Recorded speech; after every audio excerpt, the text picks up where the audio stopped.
Look, tell me if this sounds familiar. It's 2:14 in the morning on a Tuesday. You are in the middle of a deep sleep when, suddenly, a strange metallic noise comes from the street. Or maybe it's the erratic hum of your refrigerator that decides that today is the day it will stop cooling. You wake up in a cold sweat, but it's not because of the noise itself. Your brain almost instantly has activated an internal calculator that you can't turn off. How much is this going to cost me? You open the bank app with the brightness of the screen hurting your eyes in the darkness of your room. You look at the balance, $412, and you know perfectly well that the repair, the insurance deductible, or the new part will not go below $1,200. At that moment you feel short of breath. You feel a knot in your stomach that is not hunger, it is the weight of knowing that you are trapped. Your only option is that credit card that is already dangerously close to the limit, or worse, one of those quick loans that promise easy money but hide an interest that borders on criminal. You go back to bed but you don't sleep anymore. You spend the rest of the night staring at the ceiling, feeling like a hostage to your own life, knowing that you are just one flat tire or one chipped tooth away from total ruin. If you've felt that pressure in your chest, that vertigo of walking a tightrope without a safety net, today we are going to change that forever. My name is Mark, and I spend way too much time thinking about the importance of the emergency fund and how to build it. If you are someone who lives from day to day without savings for unforeseen events, and who in the event of any health, work, or debt emergency ends up going into debt, using expensive credit, or completely destabilizing your household economy, be sure to subscribe and like this video if it helps you. Here's the thing, most people think an emergency fund is just savings. It's not. There is a huge difference between saving for a vacation and building an emergency fund. An emergency fund is in reality insurance against the stupidity of life and a wall against the tyranny of negative compound interest. Let's challenge a common assumption right away. Most financial gurus tell you, well, try setting aside a little bit each month. That's vague, mediocre advice that doesn't help when reality hits you in the face with a layoff or a hospital bill. In fact, according to a recent report from the Federal Reserve, nearly 37% of adults in the United States could not cover an emergency of just $400 with cash. Think about that statistic for a second. 4 out of every 10 people you see at the grocery store, at the gym, or in the office, they are one visit to the dentist away from entering a spiral of debt that they may not come out of in 5 years. It is a terrifying systemic fragility. Here's what most people don't realize. Not having an emergency fund is ironically the most expensive way to live. Being financially vulnerable is a hidden luxury tax you pay to banks and credit institutions. Look, let's do the real math, because this is where most people ignore the extent of the damage. Let's say you have that $1,200 emergency I mentioned at the beginning. Since you don't have a fund, you put it on a credit card with 24% annual interest, which is the average today. If you can only afford to pay the minimum, say $35 a month, you'll end up paying almost $2,800 for that original $1,200 repair. And it will take you almost 9 years to get out of that debt. See the problem? The emergency fund not only gives you peace of mind, it is the investment with the highest guaranteed return you will ever make in your life, simply because it prevents you from losing $1,600 in junk interest. It's a 133% return on your money that no one on Wall Street can assure you, but you can assure yourself by having that cash available. But here's where it gets really interesting. The problem is not the numbers. The numbers are simple. The problem is your brain and how it reacts to stress. Hey, now, you might be thinking, Mark, that sounds great, but I live in the real world. I make minimum wage, my rent went up 15%, and food is through the roof. How do you expect me to save thousands of dollars? Look, I hear you. I know things are tough out there. But here's the inconvenient truth that no one wants to tell you. If you don't have the ability to find $5 a week for your own security, then you have an income problem or a priority problem. But what you definitely have is a financial forest fire waiting for a single spark to burn your entire life. The psychology behind this is both fascinating and terrifying.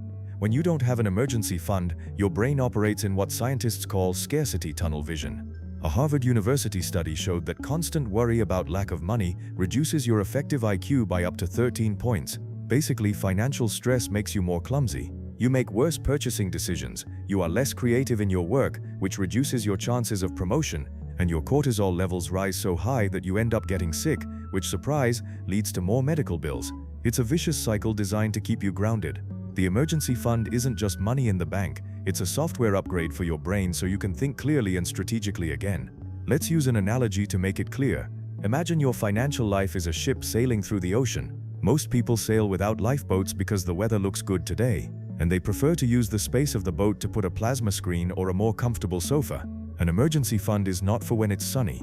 It's the boat that keeps you afloat when the engine goes out in the middle of a thunderstorm 200 miles offshore. Not having it is not being optimistic, it's being negligent. And in the sea of the modern economy, I guarantee you one thing, it always ends up raining. So how do we build this financial strength without dying trying? This is where most people make the tactical mistake of trying to run before they know how to crawl. They want to go from zero to having 6 months of savings in a week. They realize that it is impossible. They get frustrated and end up spending the little they had on retail therapy to forget the stress.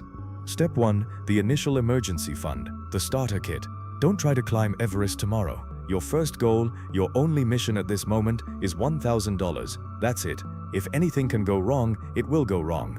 Well, having $1,000 liquid in a specific account makes Murphy bored and bother your neighbor who has no savings. This $1,000 covers 80% of the unexpected events of everyday life: a dead car battery, a leaky tube, an emergency visit to the vet. They don't solve a layoff, but they prevent a small bump from turning into a total accident that forces you to use the credit card. Step 2. The separation of powers, logistics of temptation. Here is the psychological trick that no one tells you, that money cannot be in your regular checking account. If the money in your emergency fund shares the same space as the money you use to pay for coffee, Netflix or rent, you're going to spend it. Your brain is an expert at self-deception and will tell you, oh look, today we have an extra $200, we can afford this dinner out. You need to open a high-yield savings account, HYSA, at a different bank, preferably one that doesn't have a physical branch around your house. Make it slightly difficult to get the money out. Make it take 24 or 48 hours to transfer it back to your main account. That little touch or friction is the guardian that will save your future from your present impulses. Step 3. The full emergency fund. The 3 to 6 month rule. Once you have that $1,000 and you've experienced, perhaps for the first time in years, what it's like to put your head on the pillow and not feel the weight of impending debt, let's go for the real goal. Here the math becomes personal. Add up your basic survival expenses: housing, food, essential services, insurance and transportation. If the total is, say, $2,500 a month, your ultimate goal is between $7,500 and $15,000. This is where it gets really interesting and where a lot of people, especially those who think they are investment experts, get lost. They tell me, Mark, having $10,000 sitting in a savings account that only returns 4% a year while inflation is high is losing money. You should put that in the stock market or crypto. Look, I'll tell you this in the crudest way possible. The emergency fund is not an investment, it's insurance. You're not looking for profitability, you're looking for absolute liquidity and peace of mind. You don't buy life insurance expecting the return to be greater than that of Apple stock. You buy it so that your family is not left helpless. The yield of this money is not measured in bank percentages. It is measured in the ability to tell an abusive boss, I'm quitting, because you have 6 months of life paid in advance. That is freedom, and freedom is not traded for an extra 2% of performance. Here's a revelation that blows most people's minds. Having an emergency fund makes you earn more money in your career. How? Because fear smells. When you go to a job interview or a raise negotiation and the employer knows that you are desperate because you don't have a penny saved, he has the power. But when you have 6 months of expenses in the bank, your posture changes, your tone of voice changes. You can afford to say no to a mediocre offer to wait for the great one. The emergency fund gives you the most valuable asset in any negotiation, the ability to walk away from the table. Hey, now you might be thinking, Mark, this is going to take me 3 years to achieve. Maybe. But here's the real story. I have a client, let's call him Carlos. Carlos earned $45,000 a year and was always in the red. He started selling old junk on eBay and working a couple of overtime hours to get to his first $1,000.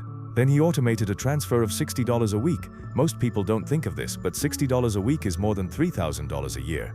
Within 3 years, Carlos had his fund full. What happened next was amazing. When his company made a massive job cut, Carlos didn't panic. While his colleagues accepted mediocre settlements out of fear, Carlos took 2 months to look calmly and ended up getting a position with a 20% raise.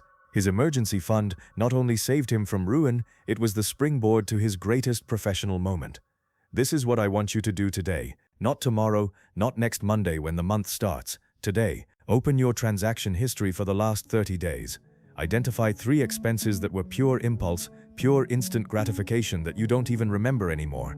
That $5 coffee you buy out of inertia, that streaming subscription you haven't opened in months, that fast food order because you were too lazy to cook, cancel them. Take that money, even if it's just $15 or $20, and move it to a separate account.